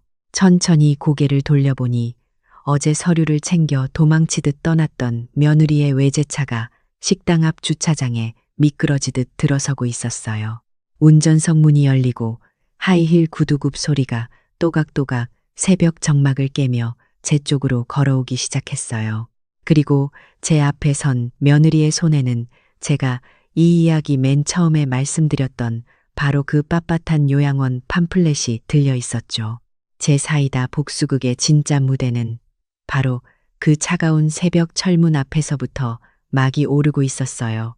또각또각 그 날카로운 구두굽 소리가 제 코앞에서 딱 멈추더라고요. 코끝이 시릴 정도로 차가운 새벽 공기 사이로 며느리가 뿌린 독한 향수 냄새가 훅 끼쳐왔어요. 어제 법무사 사무실에서 봤던 그 살가운 미소는 온데간데 없고 저를 벌레 보듯 내려다보는 싸늘한 눈빛만 있더라고요. 어머니, 새벽부터 남의 영업장에서 뭐 하세요? 남의 영업장이라니. 제 피땀이 녹아있는 40년 된 제 주방 앞에서 저런 소리를 듣자니 헛웃음도 안 나오더라고요. 며느리는 들고 있던 빳빳한 종이 뭉치를 제 낡은 패딩 점퍼 위로 툭 던졌어요. 바닥에 팔랑이며 떨어진 걸 보니 아까 말씀드린 그 최고급 요양원 팜플렛이었죠. 어머니, 늙어서 쭈글쭈글한 손으로 뚝배기 나르시면 손님들 비위 상에서 다 떨어져 나가요. 주방에서 퀴퀴한 노인네 냄새도 나고요. 그냥 제가 알아본 이 요양원이나 들어가세요. 달에 300만 원짜리 VIP실로 예약해뒀으니까 아들 앞길 막지 마시고 오늘 당장 짐 싸서 들어가시라고요. 기가 막혀서 입이 다물어지지 않더라고요. 제가 바들바들 떨리는 손으로 바닥에 떨어진 팜플렛을 집어들자 며느리는 아예 턱을 치켜들고 주방 안쪽에 서 있는 낯선 덩치들을 가리켰어요. 이제 이 식당 제 거잖아요. 옛날 구닥다리 방식은 다 버리고 프랜차이즈식으로 싹 바꿀 거예요. 저기 있는 셰프들, 제가 강남에서 스카우트해온 전문가들이니까 어머니는 이제 얼쩡거리지 마세요. 아참, 그리고 아침에 김주방장 출근하면 그 사람도 내보낼 거니까 굳이 인사하실 필요 없어요. 그 말을 듣는 순간 제 가슴 속에서 차갑게 얼어붙어 있던 분노가 활활 타오르기 시작했어요. 저를 내쫓는 건 예상했던 일이지만 20년을 제 옆에서 묵묵히 팥썰고 고기 삶아준 우리 김 주방장을 하루아침에 내친다니요. 김 주방장은 제게 친동생이나 다름없는 사람이에요. 그 사람 손목 증후군 수술비까지 제가 다 대주면서 가족처럼 지내왔거든요. 하지만 저는 여기서 이성을 잃고 멱살을 잡으면 안 된다는 걸 너무 잘 알고 있었죠. 아직 제 안전장치를 터뜨릴 타이밍이 아니었으니까요. 저는 억울해서 어쩔 줄 모르는 늙은 시어머니 연기를 제대로 보여주기로 했어요. 미라야, 네가 어떻게 이럴 수가 있어. 준혁이 살려달라고 밤새 내 바짓가랑이 붙잡고 울 때는 언제고 하루아침에 나랑 우리 주방 식구들을 다 내쫓아? 내가 이 국밥집을 어떻게 키웠는데. 준혁이는 아냐. 내 아들이 이 꼴을 보고 가만히 있는데. 제가 눈물을 뚝뚝 흘리며 패딩 소매로 얼굴을 감싸쥐자 며느리가 코웃음을 치더라고요. 어휴, 어머니, 준혁 씨가 그걸 알 리가 있나요? 그 인간 지금 회사 살린다고 정신없어서 제가 무슨 짓을 하는지 관심도 없어요. 그러니까 어머니도 험한 꼴 당하기 전에 조용히 짐 챙겨서 떠나세요. 아들 회사 부도나서 감옥 가는 꼴 보고 싶으시면 계속 여기서 버티시든가요. 며느리는 매몰차게 돌아선 뒤 주방 철문을 쾅 닫고 들어가 버렸어요. 굳게 닫힌 철문 앞에서 저는 눈물을 닦아냈어요. 방금 전까지 뚝뚝 떨어지던 눈물은 온데간데 없고 제 입가엔 서늘한 미소가 번졌죠. 그래, 내년이 어디까지 가나 한번 보자. 내 무덤을 아주 깊게 파고 있구나. 아침 7시가 다 되어갈 무렵 골목 어귀에서 익숙한 발소리가 들렸어요. 우리 김 주방장이었죠.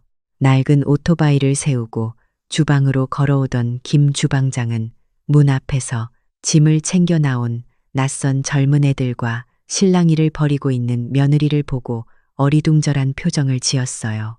아이고, 사장님, 벌써 나오셨어요? 근데 저 사람들은 누군데 우리 주방에. 김 주방장이 말을 채 맺기도 전에 며느리가 팔짱을 끼고 딱 가로막더라고요. 김 주방장님이라고 하셨나? 오늘부터 이 식당 사장은 저예요. 주방 인력은 싹 다 젊은 전문 인력으로 교체할 거니까 오늘부로 그만 나오세요. 짐 챙겨서 당장 나가시라고요.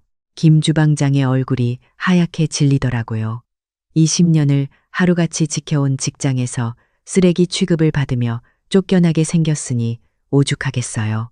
그 투박하고 굳는 손이 덜덜 떨리는 걸 보니 제 억장이 다 무너지는 것 같았어요. 김 주방장이 눈물이 그렁그렁해서 저를 쳐다보며 말하더라고요. 사장님, 이게 무슨 소리래요? 제가 뭘 잘못했다고. 저는 며느리가 보는 앞이라 차마 김 주방장을 크게 위로할 수는 없었어요. 며느리는 제가 무력하게 쫓겨나는 모습을 보고 완벽하게 승리했다고 착각하고 있어야 했으니까요. 저는 고개를 푹 숙인 채 다가가서 김 주방장의 그 거친 손을 두 손으로 꽉 잡았어요. 그리고 며느리 귀에 들리지 않게 아주 작고 단호한 목소리로 속삭였죠. 김 주방장, 내 말 잘 들어. 울지 말고 당당하게 짐 싸. 딱 3일이야. 딱 3일만 집에서 식구들이랑 푹 쉬고 있어. 내가 그동안 고생한 거, 이 억울한 거 다 합쳐서 곱절로 갚아줄 테니까. 내 성격 알지? 절대 안 져. 제 눈빛을 본 김 주방장은 그제야 흔들리던 눈동자에 안도감을 비치며 고개를 작게 끄덕이더라고요. 김 주방장이 낡은 칼가방을 챙겨서 떠나는 뒷모습을 보며 저는 속으로 수천 번 수만 번 칼을 갈았어요. 그 길로 저는 집으로 돌아와 작은 여행 가방 하나만 대충 싸서 나왔어요. 며느리 말대로 쫓겨난 뒷방 늙은이 행세를 완벽하게 해주기 위해서였죠. 물론 그 짐가방을 들고 향한 곳은 요양원이 아니라 제 오랜 친구인 최 변호사의 사무실이었어요. 오셨습니까, 사장님? 안 그래도 기다리고 있었습니다. 서초동 변호사 사무실에 들어서자마자 커피 향 사이로 팽팽한 긴장감이 돌더라고요. 저는 가방을 소파에 툭 던지고 최 변호사 책상 앞으로 바짝 다가 앉았어요. 최 변호사, 그 기집애 뒷조사 좀 해봤어. 아무래도 이상해. 식당명에 넘겨받자마자 인테리어 업자 부르고 직원들 다 자르고 난리를 치는 게 그냥 대출만 받으려는 수작이 아니야. 최 변호사는 미간을 찌푸리며 두툼한 서류 봉투 하나를 제 앞으로 쓱 내밀더라고요. 사장님 직감이 맞았습니다. 제가 어제 오늘 밤새서 사람 풀고 다 뒤져봤거든요. 사장님, 심장 꽉 잡고 들으세요. 봉투 안에서 나온 첫 번째 서류는 아들 준혁이의 회사 재무제표와 신용정보였어요. 그걸 보는 순간 제 숨이 턱 막히더라고요. 아들 회사요? 부도 위기라는 거 새빨간 거짓말이었습니다. 오히려 지난달에 정부 지원금까지 빵빵하게 받아서 재무 상태 아주 건전해요. 20억 어음이요? 그런 거 애초에 존재하지도 않았습니다. 눈앞이 아찔해지더라고요. 그러니까 며느리는 아들이 감옥에 간다는 새빨간 거짓말로 제 눈물을 쏙 빼놓고 제 평생의 피땀을 거저 꿀꺽 삼킨 거잖아요. 제 배 아파 낳은 아들놈은 지 마누라가 이런 끔찍한 사기극을 벌이는 줄도 모르고 옆에서 맹추처럼 고개만 숙이고 있었던 거고요. 내 아들놈이 등신이지 멍청한 것도 죄라고 입술을 꽉 깨물었어요. 그럼 대체 그 명의로 뭘 하려는 건데? 설마 팔아치우려는 거야? 제 물음에 최 변호사가 혀를 끌게 차며 두 번째 서류와 사진 몇 장을 탁자 위에 펼쳐놨어요. 사진을 본 순간 저는 너무 화가 나서 온몸이 부들부들 떨리더라고요. 사진 속에는 며느리가 아주 고급스러운 호텔 레스토랑에서 웬 양복 입은 중년 남자들과 웃으며 악수를 하고 있었어요. 그리고 그 옆에는 머리에 무스를 잔뜩 바른 딱 봐도 며느리보다 한참 어려 보이는 젊은 놈팽이 하나가 며느리 허리에 손을 얹고 다정하게 서 있더라고요. 이게 다 뭐야? 이 젊은 놈은 누구고? 저 중년 남자들은 요새 외식업계에서 제일 잘 나가는 대형 프랜차이즈 대국 FB의 투자 총괄 임원들입니다. 며느리가 벌써 2달 전부터 대국 쪽에 옥분내 가마솥 국밥을 통째로 넘기겠다고 매각 협상을 벌여왔더라고요. 사장님한테 명의를 넘겨달라고 눈물쇼를 하기 한참 전부터 이미 뒤에서 이 짓거리를 기획하고 있었던 겁니다. 매각이라고 내 허락도 없이. 네, 대국 FB 쪽에서는 사장님 식당의 입지 조건이랑 그 40년 된 브랜드 가치를 엄청나게 높게 쳐줬더라고요. 매각 대금이 무려 150억입니다. 150억이요. 150억. 평생 뚝배기 몇백만 그릇을 팔아야 만질 수 있는지 감도 안 오는 그 큰 돈. 며느리는 제 피와 땀 20년 된 직원들의 청춘을 단돈 150억에 팔아넘기고 혼자 돈방석에 앉을 작정이었던 거예요. 그리고 이 젊은 놈은요. 최 변호사가 며느리 허리를 감싸고 있던 남자의 사진을 손가락으로 툭툭 치며 말을 이었어요. 며느리 내연남입니다. 강남 호스트바 출신인데 며느리가 1년 전부터 스폰서 노릇을 하면서 만나왔더라고요. 며느리 계획이 아주 기가 막힙니다. 식당 건물 150억에 팔아치워서 현금 챙기면 그 길로 아들한테 이혼 소송 걸고 저 놈팽이랑 외국으로 튈 작정이었어요. 비행기 티켓까지 이미 가계약 걸어둔 상태입니다. 그 순간 저는 차가운 바닷물 속에 푹 빠진 것처럼 주변 소리가 하나도 안 들리더라고요. 그냥 돈만 욕심내는 못된 며느리인 줄 알았더니 이건 제 인생을 짓밟는 걸 넘어서 우리 가족 전체를 완전히 파멸시키려고 작정한 악마였잖아요. 속에서 끓어오르던 분노가 어느새 차갑게 식으면서 머릿속이 아주 맑고 투명해지는 기분이 들었어요. 옛날에 가마솥 온도가 너무 올라가서 펄펄 끓어 넘칠 때 찬물 한 바가지 싹 끼얹으면 확 가라앉으면서 진한 육수만 남잖아요. 딱 그런 기분이었죠. 슬픔이나 배신감 같은 찌꺼기는 싹 날아가고 오직 저 독사를 어떻게 가장 고통스럽게 밟아 터뜨릴 것인가 하는 생각만 선명하게 남더라고요. 최 변호사, 제가 낮고 차분한 목소리로 부르자 최 변호사도 침을 꼴깍 삼키며 저를 쳐다봤어요. 그 150억짜리 매각 계약서 언제 어디서 도장 찍는데? 내일 모레입니다. 오후 2시 강남에 있는 대국 FB 본사 20층 대회의실에서 회장까지 직접 참석해서 공식 서명식 겸 기자들 불러서 사진까지 찍기로 되어 있습니다. 며느리는 지금 자기가 150억 자산가가 됐다고 세상을 다 가진 기분일 겁니다. 저는 소파 등받이에 몸을 깊숙이 기대며 천천히 고개를 끄덕였어요. 내일 모레 오후 2시라. 시간이 아주 딱 맞잖아요.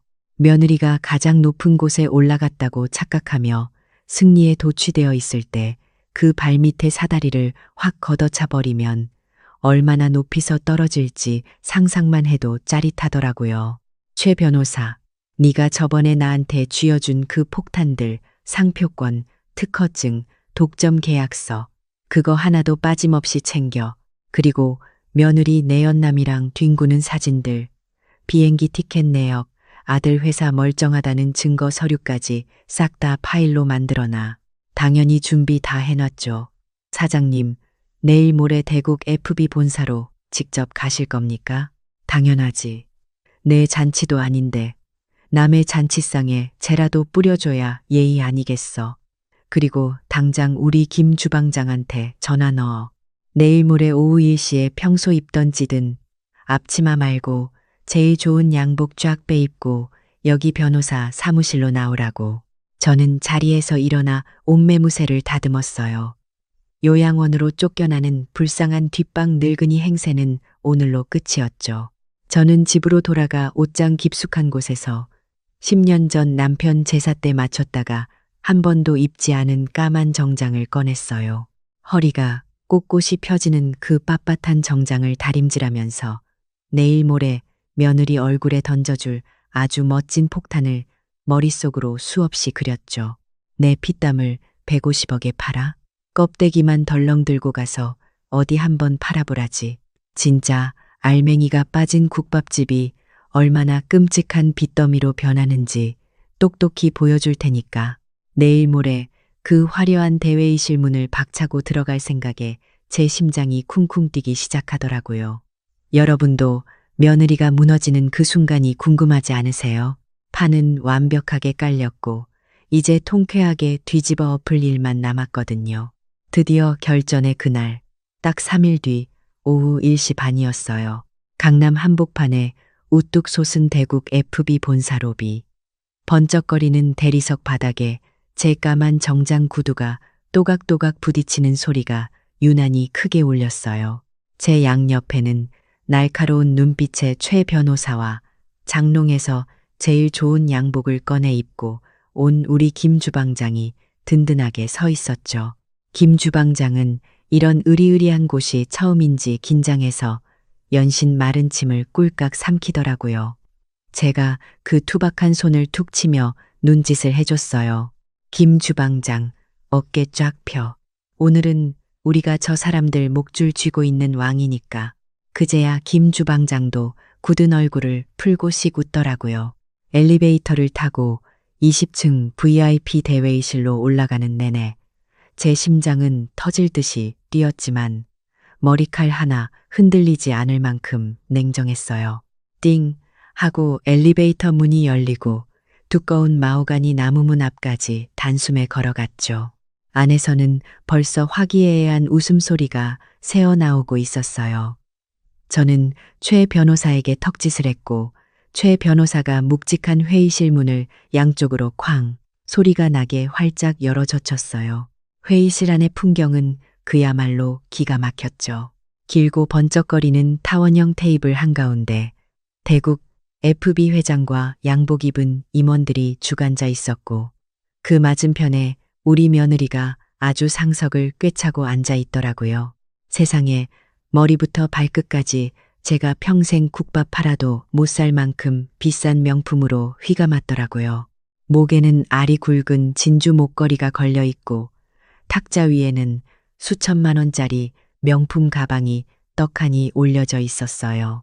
마치 자기가 진짜 재벌가 여성 CEO라도 된 것처럼 우아하게 다리를 꼬고 만년필을 쥐고 있더라고요. 150억짜리 매각 서류에 막 도장을 찍으려던 참이었나 봐요. 문이 쾅 열리는 소리에 모두의 시선이 우리 쪽으로 쏠렸어요. 며느리도 짜증 섞인 얼굴로 고개를 돌렸죠. 그리고 저와 눈이 마주친 순간 며느리의 그 도도하던 얼굴이 잿빛으로 싹 변하더라고요. 눈은 튀어나올 것처럼 커지고 쥐고 있던 만년필을 탁자 위로 툭 떨어뜨렸어요. 어머니? 제가 꼿꼿한 자세로 회의실 안으로 뚜벅뚜벅 걸어 들어가자 며느리가 스프링 튕기듯 자리에서 벌떡 일어났어요. 당황한 기색을 감추려고 애쓰더니 이내 악에 받친 목소리로 소리를 빽 지르더라고요. 아니, 이 노인네가 진짜 돌았나. 여기가 어디라고 함부로 들어와요. 경비. 밖에 경비 없어요? 저 노인네랑 이 냄새나는 사람들 당장 안 끌어내고 뭐 하는 거예요. 얼마나 악을 쓰는지 하얀 목에 핏대가 다 서더라고요. 대국 FB 회장과 임원들도 웅성거리며 불쾌한 티를 팍팍 내기 시작했죠. 이거 무슨 상황입니까? 송미라 사장. 회장이 미간을 팍 구기며 묻자 며느리는 안절부절 못하며 변명하기 바빴어요. 아, 죄송합니다. 회장님. 저희 시어머니인데 치매가 좀 오셔서 제가 빨리 병원에 연락해서 모시고 나가겠습니다. 아휴, 진짜 미치겠네. 당장 안 나가요? 며느리가 씩씩거리며 제 팔뚝을 거칠게 잡아 끌려고 다가왔어요. 하지만 전 며느리의 손을 매몰차게 쳐내고 대국 FB 회장석 바로 앞까지 성큼성큼 다가갔죠. 그리고 최 변호사에게 건네받은 아주 무겁고 두툼한 서류 뭉치를 회장 앞 탁자 위에 퍽 소리가 나게 내리꽂았어요. 회장님, 저 독사 같은 여자가 지금 150억에 팔아치우려는 식당 껍데기만 사서 대체 뭐에 쓰시려고요? 국밥집 진짜 알맹이는 싹 다 여기. 이 늙은이 주머니 속에 꽉 들어있는데 말이죠. 제 말에 회장의 눈빛이 매섭게 변하더라고요. 며느리는 사색이 되어서 펄쩍펄쩍 뛰었죠. 회장님, 저 치매 걸린 노인네 하는 말 절대 듣지 마세요. 건물 등기부등본이랑 사업자 등록증 전부 제 이름으로 되어 있는 거 완벽하게 확인하셨잖아요. 저 노인네 그냥 제가 돈 버는 거 배 아파서 억지 부리는 거예요. 그때 최 변호사가 넥타이를 고쳐매며 아주 차분하고 묵직한 목소리로 나섰어요. 안녕하십니까, 회장님. 저는 정옥분 사장님의 법률 대리인 최명호 변호사입니다. 회장님, 법무팀이 건물 등기부 등본은 떼보셨겠지만 본질적인 무형 자산 가치 평가는 완전히 놓치신 것 같아 저희가 친절하게 설명해 드리러 왔습니다. 최 변호사가 서류 뭉치를 주르륵 펼쳤어요. 임원들이 일제히 몸을 앞으로 숙이더라고요. 며느리의 숨소리가 거칠어지는 게 제 귀에까지 들렸죠. 첫째, 상표권입니다. 전국구로 소문난 옥분내 가마솥 국밥의 상표권은 현재 건물주인 송미라 씨가 아닌 여기 계신 정옥분 사장님 개인 명의로 철저하게 특허청에 등록되어 있습니다. 송미라 씨와 계약을 체결하시더라도 정옥분 사장님의 허락 없이는 옥분내 국밥이라는 간판 단 한 글자도 상업적으로 쓰실 수 없습니다. 이름도 못 거는 프랜차이즈에 150억을 태우실 겁니까? 강행하시는 순간 수백억대 상표권 침해 소송을 각오하셔야 할 겁니다. 회장의 두꺼운 눈썹이 꿈틀거렸어요. 며느리는 그게 무슨 소리야 하며 덜덜 떨리는 손으로 상표권 등록증을 낚아채듯 가져가서 확인하더라고요. 둘째, 비법 육수 제조 특허입니다. 대국 FB에서 그 식당을 그 거액을 주고 사려는 핵심 이유가 바로 그 40년 전통의 깊은 육수 맛 때문이겠죠. 그런데 지금 저 송미라 씨가 고용한 젊은 요리사들 주방에서 맹물에 시판용 조미료 들이부어서 육수 흉내만 내고 있습니다. 진짜 육수 배합 비율과 제조 공정 특허는 정 사장님 이름으로 꽉 묶여 있죠. 오늘 여기 오신 저희 김 주방장님 말고는 그 맛을 낼 수 있는 사람이 세상에 단 한 명도 없단 말입니다. 김 주방장이 헛기침을 하며 가슴을 쫙 펴더라고요. 임원들 사이에서 아니 어떻게 이런 실수를 하는 웅성거림이 터져 나오기 시작했어요. 마지막 셋째, 최고급 한우 독점 공급 계약입니다. 마장동에서 제일 좋은 부속물과 뼈를 원가 수준으로 떼올 수 있었던 건 건물주가 훌륭해서가 아니라 정옥분 사장님과 도매상 간의 40년 피눈물 나는 의리 때문이었습니다. 사장님 명의로만 물건을 대준다는 이면 계약서까지 여기 공증받아 놨습니다. 결론적으로 말씀드리면 회장님께서는 지금 낡아빠진 4층짜리 빈 껍데기 건물과 기름때 낀 가마솥 몇 개를 150억 주고 사시려던 참이었습니다. 최 변호사의 브리핑이 끝나자 대회의실 안에는 숨막히는 정막이 흘렀어요. 에어컨 바람 소리만 윙윙 들릴 뿐이었죠.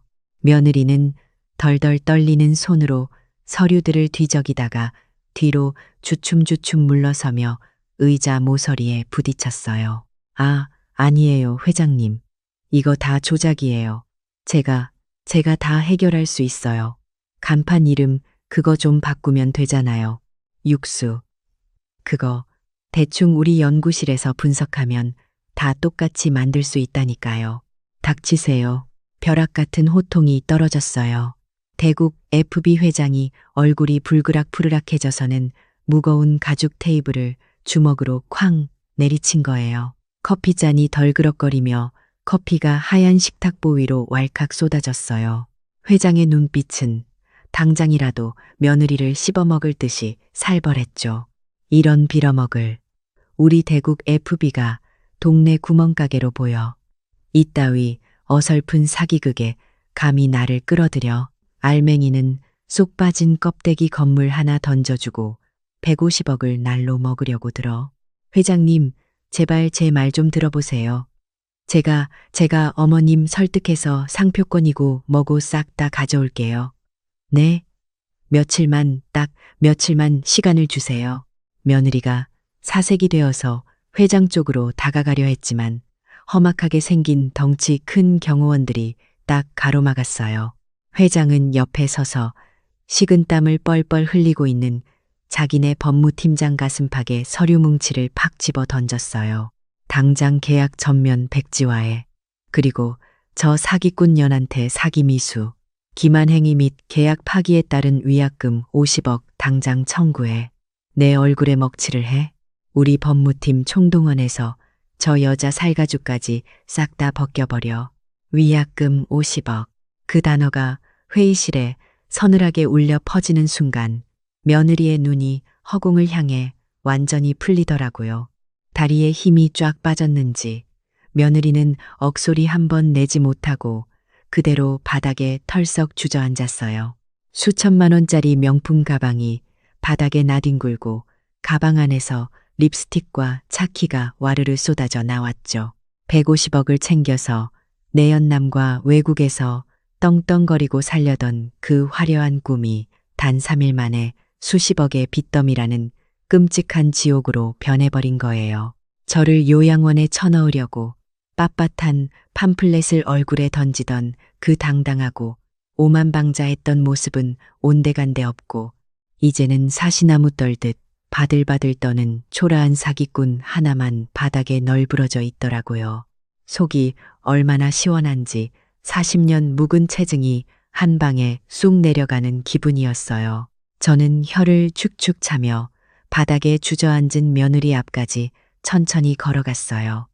그리고 무릎을 굽혀 며느리와 눈높이를 딱 맞췄죠. 며느리의 동공은 미친 사람처럼 요동치고 있었어요.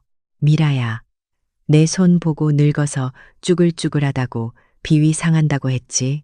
제가 그 거칠고 흉터투성이인 손을 뻗어 며느리의 파르르 떨리는 턱을 툭 치켜 올렸어요. 어때? 네가 냄새난다고 쫓아낸 이 노인네 손에 150억이 통째로 날아가고 50억 빚더미에 앉은 기분이. 그제야 자기가 무슨 짓을 저질렀는지 그리고 누구를 건드렸는지 완벽하게 파악했나 봐요. 며느리의 눈에서 굵은 눈물이 툭툭 떨어지기 시작했어요. 며느리는 바닥에 무릎을 꿇은 채로 허겁지겁 제 바짓가랑이를 향해 두 손을 뻗었죠. 어머니, 어머님. 그 처절하게 떨리는 목소리가 제 귓가에는 세상 그 어떤 음악보다 더 통쾌하게 들리더라고요. 판은 완벽하게 뒤집혔고 이제 이 뻔뻔한 독사를 철저하게 밟아 터뜨려줄 마지막 순서만 남은 거였죠. 어머니, 제가 잠깐 미쳤었나 봐요. 제발 한 번만, 딱 한 번만 용서해 주세요. 저 진짜 감옥 가요. 네, 어머니, 제발 우리 준혁 씨 봐서라도. 며느리가 콧물 범벅이 된 얼굴로 제 바짓가랑이를 덥석 부여잡고 늘어지더라고요. 아까 회의실 문을 열고 들어왔을 때 저를 벌레 보듯 하던 그 꼿꼿한 고개는 온데간데 없고 아주 바닥에 납작 엎드려서 살려달라고 짐승처럼 울부짖는 거예요. 저는 그 화려하게 네일아트 받은 손톱이 제 바지에 닿는 것조차 소름이 끼쳐서 매몰차게 다리를 확 뿌리쳐버렸어요. 어딜 함부로 만져 늙어서 쭈글쭈글한 손으로 뚝배기 나르는 노인네라며 내 몸에서 퀴퀴한 노인네 냄새 난다며 냄새 옮기 전에 당장 그 더러운 손 안 치워. 제 얼음장 같은 호통에 며느리가 흠칫 놀라 손을 거두더라고요. 저는 바닥에 나뒹구는 며느리의 그 수천만 원짜리 명품 가방을 구두발로 툭 밀어내며 아주 또박또박 말해줬어요. 50억 위약금은 네가 알아서 갚고 내 건물에서 당장 방 빼. 네가 고용한 그 강남 셰프인지 뭔지 하는 놈들도 싹 다 데리고 나가. 150억 챙겨서 외국으로 튈 생각에 아주 꿈에 부풀었었지. 외국이라는 단어가 제 입에서 나오는 순간 며느리의 숨이 헉하고 짖는 게 보이더라고요. 눈동자가 지진 난 것처럼 흔들리는데 저는 자비 없이 마지막 폭탄의 스위치를 꾹 눌러버렸죠. 아참, 네가 그 어린 놈팽이랑 고급 호텔 들락거리던 사진들, 그리고 둘이 나란히 끊어놓은 비행기 티켓, 그거 아까 우리 최 변호사가 준혁이 핸드폰으로 싹 다 전송했어. 지금쯤 내 아들놈도 지 마누라가 뒤에서 무슨 짓거리를 하고 다녔는지 똑똑히 봤을 거다. 이혼 소장도 곧 날아갈 테니까 위약금 50억에 위자료까지 뱉어낼 준비 단단히 하고 있어라. 그 말을 끝으로 며느리는 아예 넋이 나가서 입만 뻐끔뻐끔 하더니 아악 하고 짐승 같은 비명을 지르며 대리석 바닥에 머리를 쥐어박고 오열하기 시작했어요. 저는 더 이상 그 꼴을 보고 싶지도 않아서 미련 없이 뒤돌아섰죠. 최 변호사와 김 주방장도 제 뒤를 따라 대회의실을 빠져나왔어요. 엘리베이터를 타고 1층 로비로 내려오는데 아까까지만 해도 긴장해서 굳어있던 우리 김 주방장이 갑자기 훌쩍훌쩍 우는 거예요. 김 주방장, 왜 울어? 우리가 이겼는데. 아이고, 사장님. 전 사장님이 진짜 쫓겨나시는 줄 알고 속이 시원해서 너무 후련해서 눈물이 다 납니다요. 그 투박한 손으로 눈물을 훔치는 김 주방장을 보니 저도 모르게 콧잔등이 시큰해지더라고요. 식당 문 앞에서 요양원 팜플렛 맞아가며 참았던 억울함이 그제야 싹 씻겨 내려가는 것 같았죠. 건물 밖으로 나오니 강남 한복판의 공기가 그렇게 달고 시원할 수가 없더라고요. 그날 이후로 어떻게 됐냐고요? 당연히 식당은 완벽하게 제 품으로 다시 돌아왔죠. 며느리가 억지로 가져갔던 껍데기 명의들도 최 변호사가 싹 다 무효 처리하고 원래대로 돌려놨거든요. 며느리는 대국 FB에서 청구한 50억 위약금에 사기 미수로 형사 고소까지 당해서 아주 지옥불에 떨어졌어요. 자기가 가지고 있던 명품 가방이고 차고 다 팔아치우고 심지어 지 친정 부모님 집까지 싹 다 담보로 잡혔는데도 턱도 없었죠. 결국 친정 식구들까지 빚더미에 앉아서 길거리로 나앉았대요. 그 좋다고 뒹굴던 내연남요. 며느리가 150억은커녕 수십억 빚쟁이가 됐다는 소문 듣자마자 전화번호 싹 바꾸고 잠적해 버렸다더라고요. 지금은 경찰서 불려다니며 조사받느라 피가 마르고 있을 거예요. 그리고 우리 아들 준혁이 녀석, 이 모든 난리가 나고 나서야 지 마누라가 무슨 짓을 했는지 알게 된 그 등신 같은 놈이 저를 찾아와서 엉엉 울며 빌더라고요. 엄마 죄송하다고, 자기가 눈이 멀었었다고요. 근데 여러분, 전 제 배 아파 낳은 자식이라도 이번엔 절대 안 받아줬어요. 아내라는 여자가 시어머니를 쫓아내고 평생 일군 재산을 팔아치우려는데 그걸 까맣게 모르고 도장이나 찍어준 그 무능하고 우유부단한 놈도 공범이나 다름없잖아요. 언제까지 늙은 애미 등골 빼먹고 살게 둘 순 없었죠. 내 재산 탐내서 내 마누라가 나 요양원에 쳐넣으려고 할 때 넌 입도 뻥긋 안 했어. 이제 와서 어미 찾는 척하지 말고 네 인생은 네가 알아서 살아라. 2번 다시 내 식당 얼쩡거리지 마. 그렇게 대문 밖으로 매몰차게 내쫓고 연을 딱 끊어버렸어요. 속이 아프지 않았다면 거짓말이겠지만 제 남은 인생을 위해서라도 독해져야만 했거든요. 요즘 전 다시 제자리로 돌아와 새벽 3시면 가마솥 불을 켜고 있어요. 며느리한테 쫓겨났던 우리 20년 지기 김 주방장은 제가 월급을 30%나 팍 올려주고 다시 주방장 자리로 앉혔죠. 김 주방장뿐만 아니라 그날 해고당했던 홀 이모님들도 싹 다 다시 모셔왔어요. 다들 얼마나 고마워하고 열심히 일해주시는지 요즘 우리 옥분네 가마솥 국밥은 예전보다 손님이 배는 더 늘어서 매일매일 문전성시를 이루고 있답니다. 여러분, 제 사연 들으시면서 어떠셨어요? 묵은 체증이 뻥 뚫리셨나요? 솔직히 예전에 저 같았으면 아들 감옥 간다는 말에 가슴이 찢어져서 진짜 건물이고 상표권이고 다 내어줬을지도 몰라요. 그랬다면 지금쯤 저는 며느리가 던져준 그 요양원 독방에 갇혀서 매일 밤 가슴을 치며 피눈물을 흘리고 있겠죠.